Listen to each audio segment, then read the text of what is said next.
Lepas semayang baru tahu kiblat kita salah. Okey, kena tengok tempat.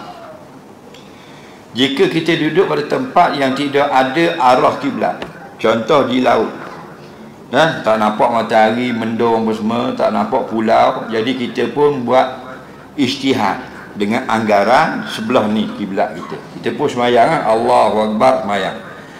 Sekejap lagi masuk waktu Isya, kita anggaran tadi kita rasa salah, hak ni pula betul.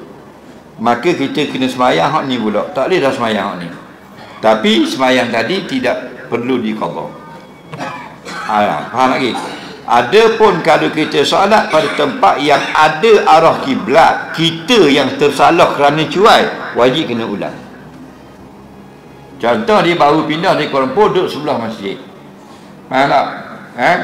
Padahal dia tengok masjid boleh ke tikat. Oh, tak kena.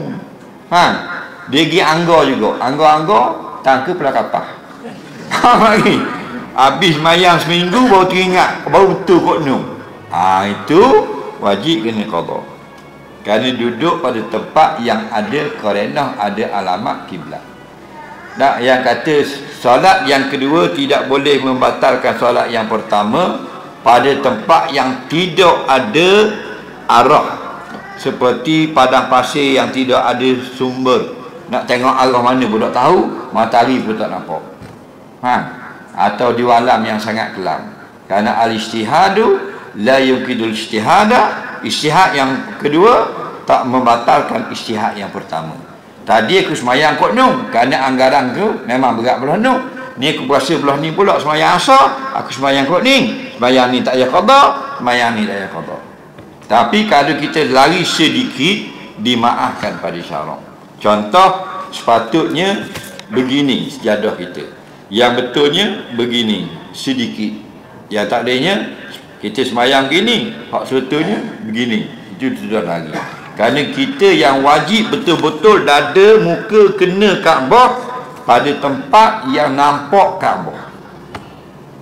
Kita semayang nampak Kaabah, sama ada duduk dalam Masjid Haram atau di hotel di luar Masjid Haram, yang kalau kita buka mata nampak Kaabah, maka kata ulama, jika dada kita lari sedikit saja di luar bangunan Kaabah, tidak sah.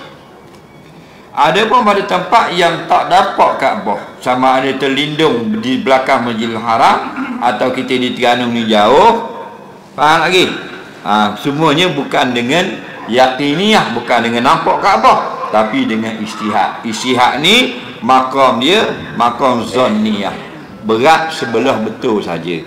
Tak wajib kita Allah tali kirim ke pilot kapal terbang, suruh lepas Mekah terik lepas Cenering, nak suruh sama jadi rohok. Faham lagi? Maka jika lari sikit dimaafkan pada syarak. Wallahu a'lam.